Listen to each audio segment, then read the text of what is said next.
All right. Hello, everybody. Welcome to episode 471 of the Restoring Rapport podcast. This is a podcast for young believers who are pursuing the goal of marriage and family, trying to get married as young as possible in a healthy way. According to God's design, my name is Seth Hensley. I come on this show twice a week, every week on Thursday and Sunday to discuss not only the benefits of getting married young, but I try to equip and encourage you in your pursuit of those goals. And today we're going to be reading Proverbs chapter 5, and if we have time, going to Proverbs chapter 18. And the reason I want to do this is a couple of chapters in Proverbs that I quote a lot on this show, and I just wanted to read the whole thing and kind of go through them and talk. Especially Proverbs chapter 5 is directly related to a lot of the topics we talk about on this show, and so we're going to go through it together, and let me know what you think of this. Go to YouTube and hit the notification bell so you know when we publish a new video, which right now is on Thursdays and Sundays. So go there and you'll see all the videos that we put out so far. Give me a comment on what you think about this video to make this a conversation instead of a monologue, and let's jump right in. Starting again, Proverbs chapter 5, verse 1. I'm reading from the NASB. You can read from different translations if you want a slightly different, flavor. There might be more word studies that you could do. I'm probably not going to do much word studying here, but I might get into a little bit. Probably just want to read it, though. So without further ado, let's get into Proverbs chapter 5, verse 1. The pitfalls of immorality. It says, "My son, pay attention to my wisdom. Incline your ear to my understanding, so that you may maintain discretion and your lips may comply with knowledge. For the lips of an adulteress drip honey, and her speech is smoother than oil, but in the end she is bitter as wormwood, sharp as a two-edged sword. Her feet go down to death, her steps take hold of Sheol. She does not ponder the path of life, her ways are unstable, she does not know it." So this is kind of describing the kind of woman you don't want to be with. A, she's an adulteress, so she's unfaithful. B, she's unstable, unpredictable. You don't really know what she's going to do or how long she's going to be standing with you. Let's see here. She's kind of sharp. Her feet go down to death. She does not ponder life. There's a lot of uniquely specific, like... what's the word? What's the accusation word I'm looking for? Charges that are being brought against this kind of person. But kind of the way it's really what I'm reading as I see this is you've just got to be very careful who you get romantically involved with. And there are people that are dangerous to be in any kind of sexual relation or romantic relationship with, and seems to be just kind of warning the son to be careful of that in this proverb. Okay, and so again, instability, adultery, unfaithfulness, death, something that can cut you, not pondering the path of life, enticing with honey-like words, but in the end being bitter. So there's just a lot of very specific things here. And I think kind of what this is getting at is like the power that it kind of goes back to the power that women have over men here. And just kind of warning this guy, the son that's reading this, how it is kind of dangerous to get in any way involved with this kind of a person. And later we have a description in Proverbs 31 of the kind of woman you do want to get involved with, the kind of wife you do want to get involved with. And they kind of juxtapose the adulteress and the wife later in this chapter, and I'll get to that in just a second. But before I do, I'm going to go ahead and put this up on your screen so you can see. I forgot to do that earlier. Okay, there you go. You should see the source material there now if you want to read along with me on YouTube or wherever you're watching. But yeah, basically just kind of the wisdom that I think we could glean with this passage is just being very careful who you get romantically involved with, okay? And being very careful who you give your strength is a way they put it later in this chapter. But continuing on with verse 7, it says, "Now then, my sons, listen to me and do not turn away from the words of my mouth. Keep your way far from her," her being that woman discussed above, "and do not go near the door of her house. Otherwise you will give your vigor to others and your years to the cruel one." Okay, so here we have, in verse 9, we have time, something that she is wasting. Okay, and this is something that I think we've all seen kind of happen a lot, is we've seen people get into committed relationships with people, and one of them is, well, for whatever reason, the relationship ends, and there ends up being a lot of time wasted. And the classic comeback to that is, well, did you learn something from that relationship? That's what everybody says. Did you learn something? And while it's great to learn as much as you can from the mistakes that you make, that doesn't make those mistakes a good life decision.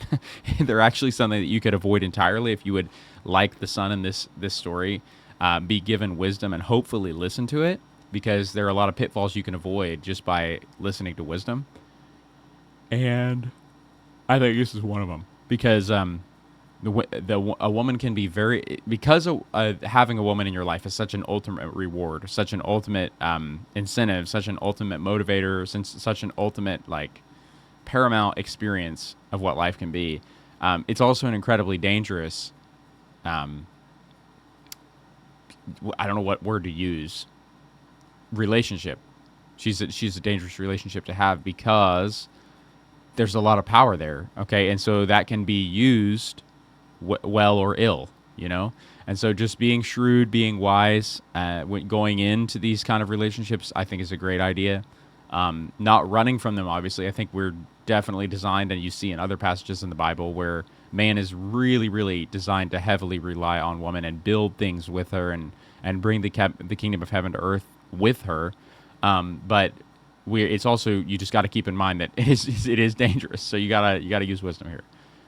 Isn't that funny how like a lot of the most rewarding, beautiful things in life are also the most dangerous out of context? And, I noticed that Christians sometimes get accused of drawing very rigid and specific lines, and some people would even say arbitrary lines around morality, and saying, well, why are you saying this is wrong? Isn't there, nobody's getting hurt? Why is there anything wrong with that?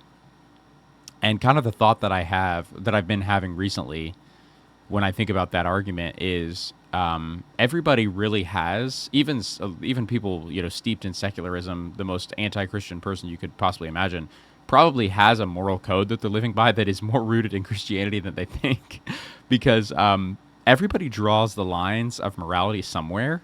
It's just that Christians draw the lines of morality, what is right and wrong, different than people who are not of the faith, in different places.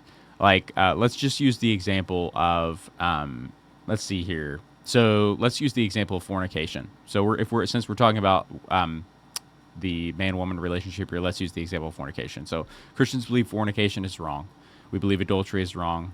We believe, what else? Incest, bestiality, pedophilia, all those other things are wrong.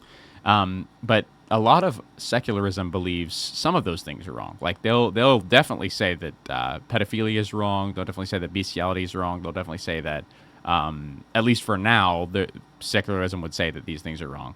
Secularism is kind of giving up their moral lines as we go down the list.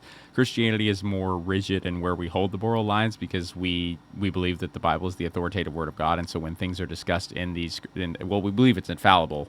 We believe it's not something. We believe it's actually the only infallible source of wisdom. Okay, like there are lots of pieces of wisdom in the world, but we believe the Bible is the only infallible source of wisdom because it comes from an infallible creator. So when the Bible says something makes a moral statement, that doesn't just go away for us when 100 years pass. That's still there 100 years later. And so our moral lines are eroding more slowly than secularism's. Okay, so it's my personal theory that 100 years from now, we've already seen homosexuality become socially acceptable. It is my theory that we're slowly erasing the boundaries of what makes something wrong until there's going to be a lot more things that are socially accepted within the sexual realm years from now. 100 years from now, I think there's going to be like, and I'm not trying to be sensational here. I'm just saying this is a pattern that's happening. Okay. And so my point, basically getting back to my original point, it's not like Christians are just prudes, because even secularism has its moral boundaries currently. Now, yes, it is kind of getting rid of them, but even secularism has its moral boundaries. The difference between Christianity and secularism is that Christianity can tell you why something is wrong, and secularism can't. So if you ask somebody who is it has the religion of, either they call it nuns now, or they don't have a religion, or I don't know how they would describe themselves. They basically just don't ally themselves to any religion. They won't be able to tell you why these things are wrong. They'll say things like, well, it hurts somebody. And then, of course, the question is, why is it wrong to hurt somebody? And they can't answer that either, because there's no moral framework from which they have the authority to make these claims. They're just making these claims because it's what's socially normal and acceptable to say. Everyone knows that it's wrong to, like, those sexual things that I mentioned before. And people now know that's wrong, so they would abhor that. They would reject that. They would not have good words to say about that. But the difference between Christianity and secularism is that Christianity has a reason, and the reason, of course, is that God has designed. We believe in a Creator who has designed moral parameters around what is a good idea, what is a bad idea, what is a sin, what is not a sin, what is in alignment with His character, what is not in alignment with His character. And we believe that He's revealed that through Scripture. And so that's our appeal to authority. We believe that the source of all creation not only created creation, but also created morality and the moral laws that we have. Okay, and we can, when we go against God's character, when we go against His moral laws, that's wrong. Okay. Then other people would say, if you ask them why it's wrong, they would just say it is. Are you crazy? They don't actually explain why it's wrong to do these things. And so that's just a defense you can kind of give if you're a young believer, which I assume you are if you're listening to this show for young believers. If somebody pushes you on basically calling you a prude or acting like you've drawn random arbitrary lines around morality, or like acts like you're crazy for thinking homosexuality and fornication is wrong, it's like, because they think like adultery is wrong. It's not like Christians are the only people that think things are wrong. Like they would say adultery, again, pedophilia, bestiality, they would say these things are wrong. And so it's really like, you can just say, hey, I've drawn the lines in different places. And it's not really even me who's drawing the lines. I'm adhering to a different authority. I'm not adhering to just what's popular to condemn as wrong. I'm adhering to what I believe the inspired word of the person who created this entire cosmos said is wrong. Okay. And so that's just kind of how you can explain it, I think. Moving on, though, it basically, I did want to highlight this. Basically, this is talking about, verse 9 there is talking about when it says, otherwise you will give your vigor to others and years to the cruel one. Basically, if you give yourself romantically to people who are not committed or who are unfaithful or who are unstable, was the word that was used in verse 6, you're going to waste time. You're going to give away your years. And with reference to, later in this chapter, it's going to talk about being delighting in the wife of your youth. It's going to juxtapose wasted years with an adulteress to delighting in the wife of your youth. And it's going to basically talk about the contrast there and how much better it is to delight in the wife of your youth and to spend more years with her rather than less. And to spend less years, waste less years on somebody who is unstable and unfaithful. Okay? And that's just something I think we need to keep in mind. How confident are you upon entering these romantic relationships that your partner is going to stick around forever? How confident are you that your partner is faithful and will never leave you and will never cheat on you? There should not be really any doubts. And you might be like, well, I mostly have no doubts. I don't really have that many doubts, but I have a few.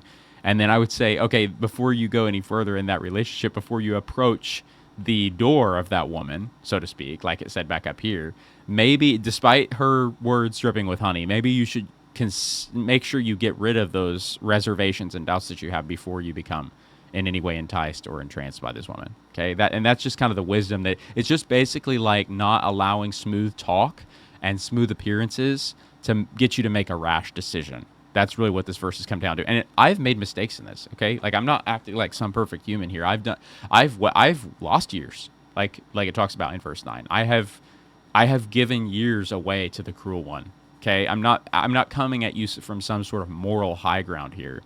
I'm coming at you here trying to give you the words of wisdom that are in your Bible that we are not reading a lot. And I understand everybody's got their favorite Bible passages. Like Proverbs 5 is not commonly read. It's not never read. Sometimes people read it, but it's not commonly read. And I understand, like, we only have so much time, and everybody has different things that they believe God wants them to emphasize. This is just mine. I really think that people need to, young people, I'm just trying to, provide a warning.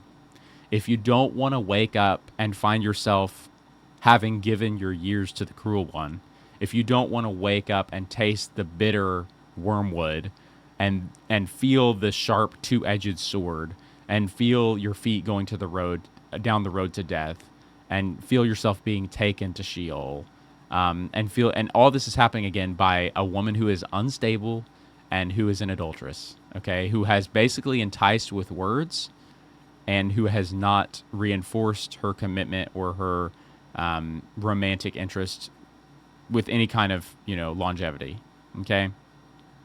And so, yeah, I think verse 9 there, it's a great thing to be with the wife of your youth. Spend as much time with your romantic partner as you possibly can.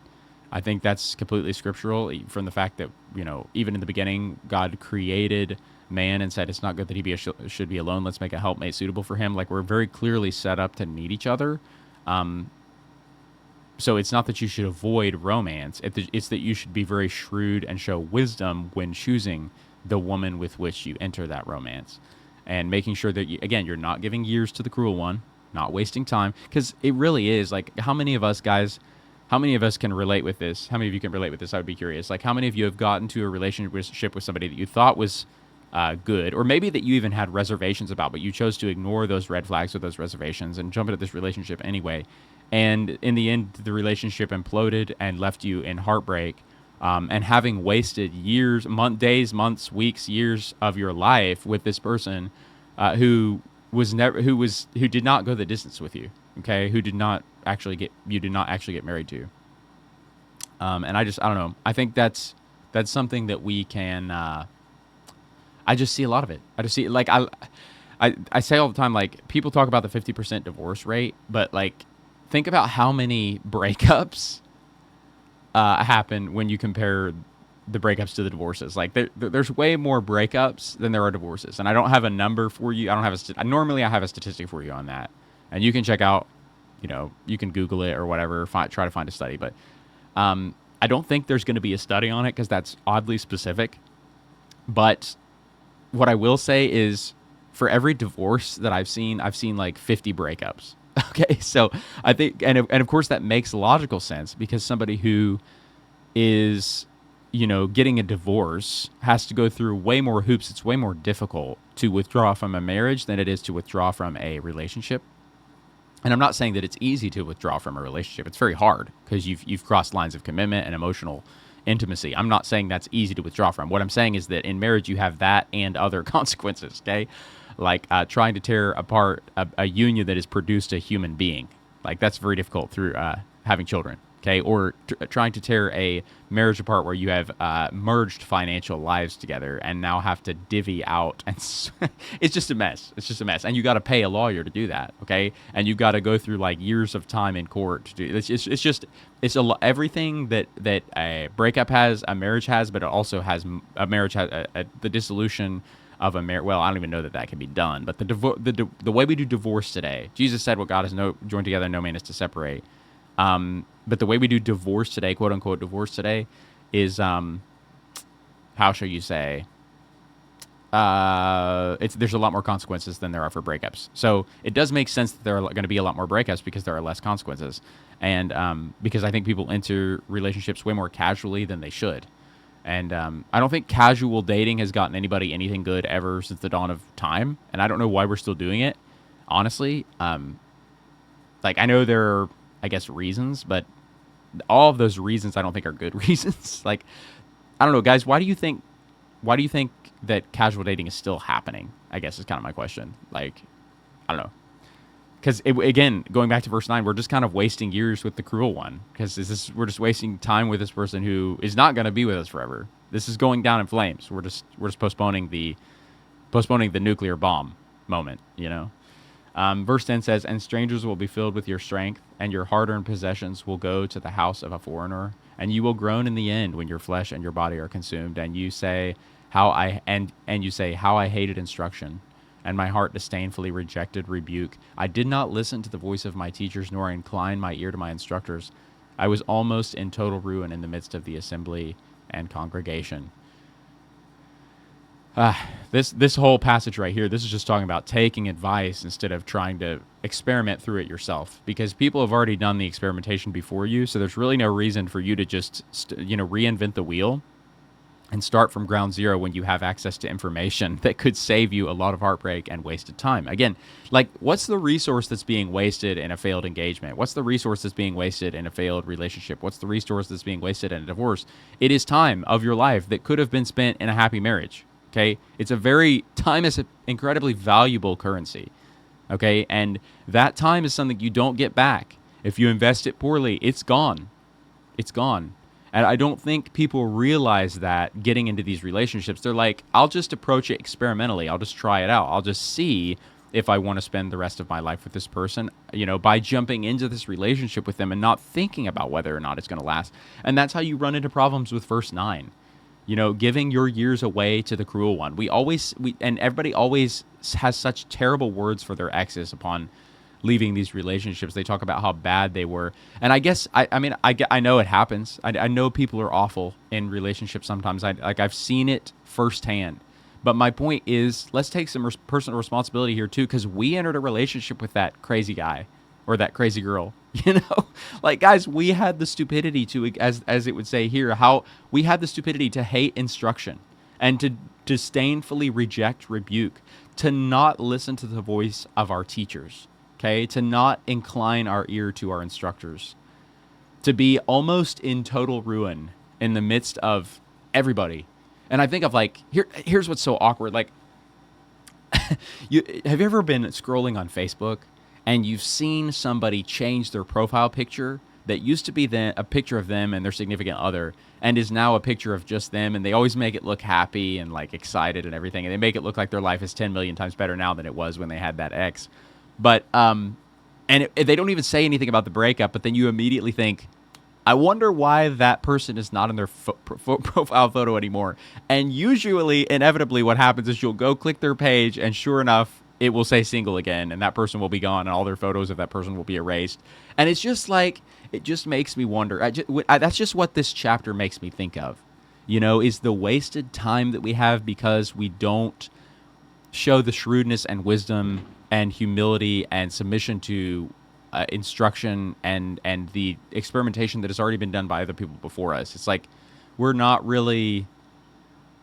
It's just like we're wasting our own precious resources. We're wasting our own time, and it's really heartbreaking. It's one of the things that I think the younger generation. It makes me so sad to see, because first of all, I've done that. I know what it's like. I know the consequence of doing this because I've done it. And so I'm trying to kind of stand in front of the cliff, for anyone who has ears to hear, and say, basically, you want to be shrewd. You absolutely need this relationship. I'm not saying you don't need a man or a woman. You absolutely do. That's totally unscriptural to say you don't need a man or a woman for 99% of people who don't have the gift of singleness. Okay, but what you do need to have is just be careful, man. Just be careful, because there is a consequence. It's not like there's no consequence. This is the 4th of July that I'm recording this, by the way. You might have heard a firework go off a second ago, and I'm smelling the smoke come drifting in my window right now. It's crazy. Funny tangent, by the way, but yeah. Moving on to verse 15, it says, "Drink water from your own cistern and fresh water from your own well." Should your again comparing it to the foreigner. I think the literal translation is a strange woman. Whenever you see the word foreigner in this chapter, if you go down to the bottom, like I have a footnote here that's literally is a strange woman, which I'm pretty sure is going to happen a lot. But moving on to verse 15, it says, "Drink water from your own cistern and fresh water from your own well." I think kind of the implication is there, basically enjoy women who are safe. Enjoy women who are safe is kind of, I think, what the Bible's getting at there. And you're going to kind of see that pop up over and over in this chapter. Like, why I know that there's this factor of like bad boys and bad girls having an enticement of risk or some kind of, I don't know, X factor that makes them like unpredictable or something, and basically you get an adrenaline rush from that.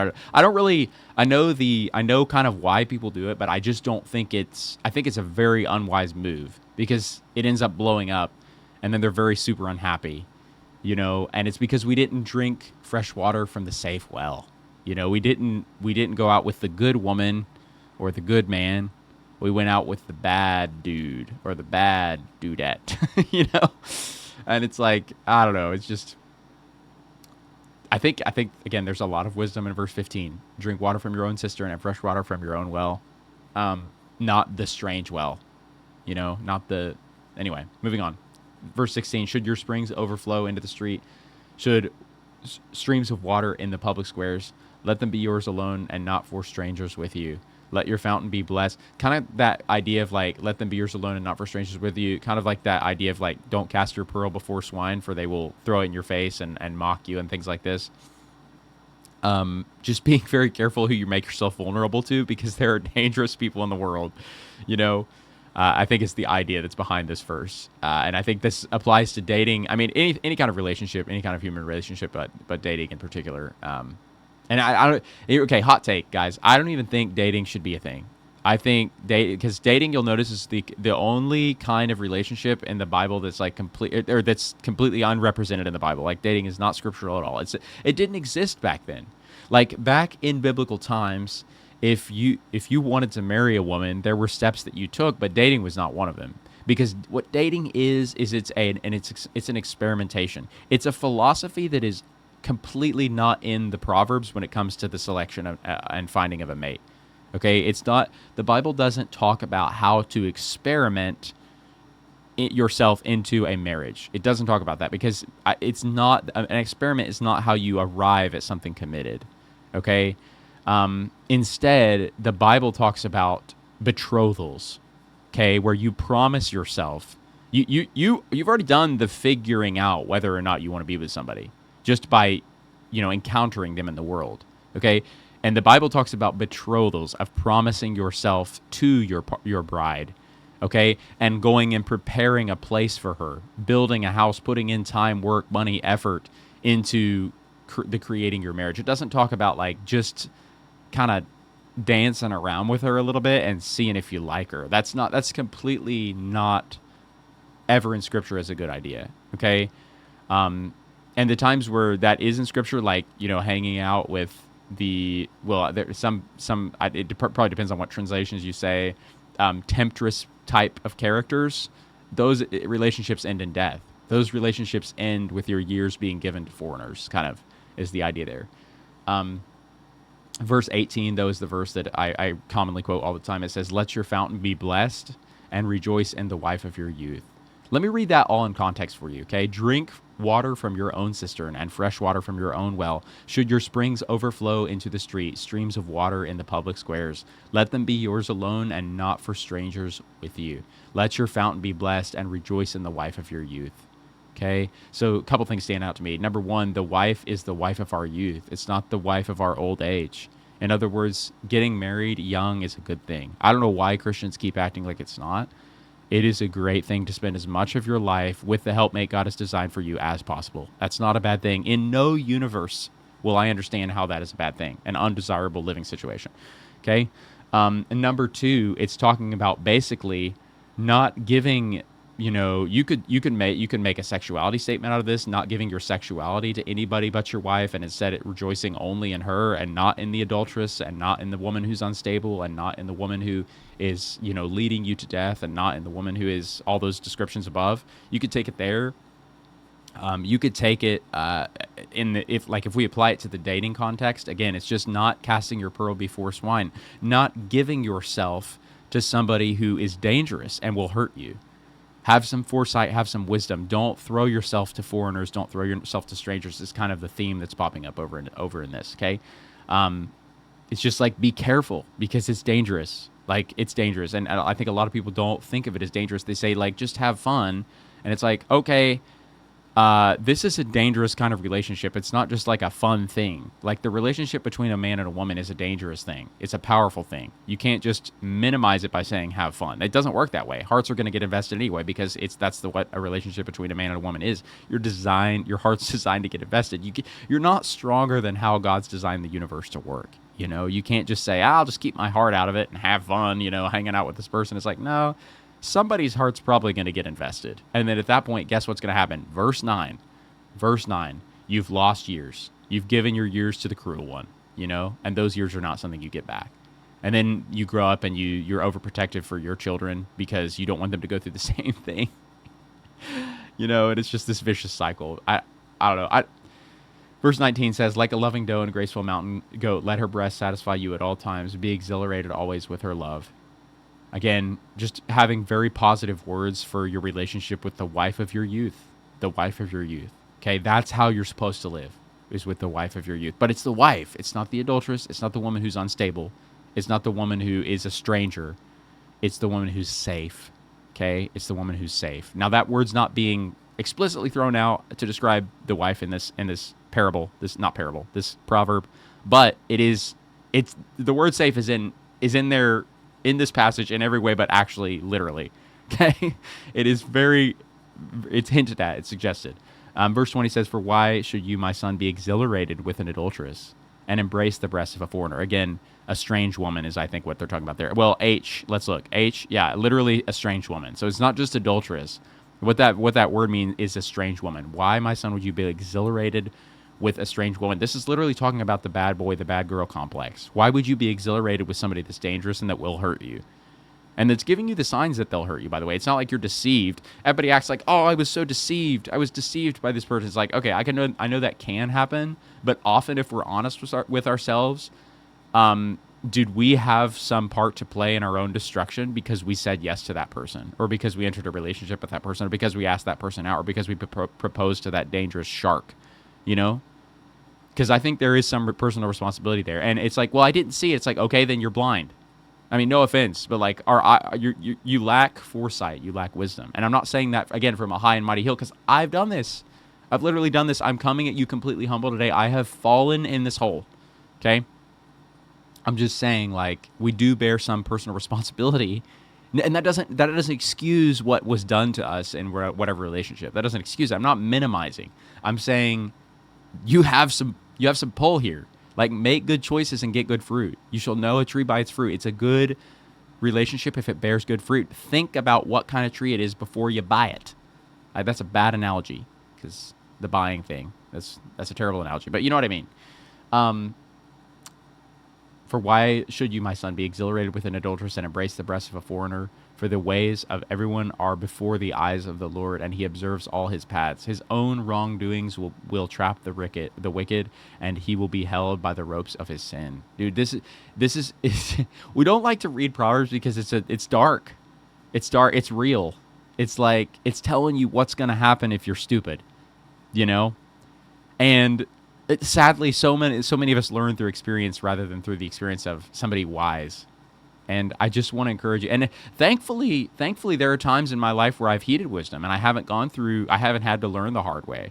But the strange woman was not one of those ways. I had to learn the hard way. Okay, and I'm just trying to tell you, like, just listen.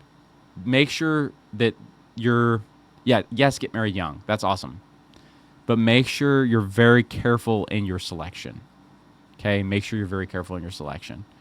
Verse 23 says, "He will die for lack of instruction, and in the greatness of his foolishness will he go astray." So let's talk about the good thing that it said, and that's where I'll wrap this, the positive thing. Most of this chapter was a warning. There was an instruction, though, okay? And it was right here starting in verse 15 all the way down to verse 20, right before 20. 15 through 19. "Drink from your own water from your own cistern, and fresh water from your own well. Should your spring overflow into the streams of water into the public squares, let them be yours alone and not for strangers with you. Let your fountain be blessed, and rejoice in the wife of your youth." Okay? "Like a loving doe and a graceful mountain goat, let her breast satisfy you at all times. Be exhilarated always with her love." Okay? So that's describing the good life. That's describing the good relationship. That's describing the good marriage, okay? But you've got options. You've got the adulteress up here. You've got the strange woman. You've got the unstable woman. You've got the woman who's a two-edged sword. Very, very dangerous for a man, okay? A sword is something that can just destroy you, all right, if it is, turned against you. So you got to be really careful that your sword is not turned against you. You know what I'm saying? I'm trying to, like men and women are dangerous to each other. They are.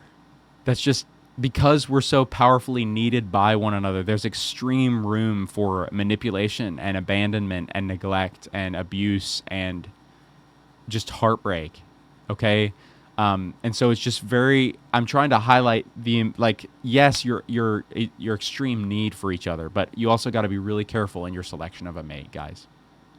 And so I hope I've gotten that point across. I don't mean to be so dark and gloomy this whole episode. I wasn't trying to be like a Edgar Allan Poe kind of like just harping on like darkness and stuff like that. Like I did want to zoom in like on the beauty described in verses 15 through 19.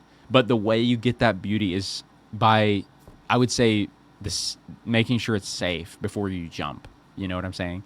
And not jumping to find out if it's safe. Gosh, don't just you gotta run the litmus test. And I don't mean that as like sleep around with people. That would be exactly the opposite of running a litmus test. I don't mean that as like jump into dating relationships to find out whether or not the person is safe. I mean that as by like just listen to wisdom, use your foresight, use your deduction skills. Just pay attention to what is being advertised to you through the actions of this man or woman, and be confident before you even risk it that this person is somebody that is safe, somebody that is the wife of your youth. And so thank you guys for listening to this episode today. I hope you've enjoyed it. If you have, let me know your thoughts through the YouTube comments. Would love to hear from you and make this podcasting system a conversation instead of a monologue, and to make this podcasting system two-way. Thank you so much for listening today. God bless you guys, and I will talk to you guys next time.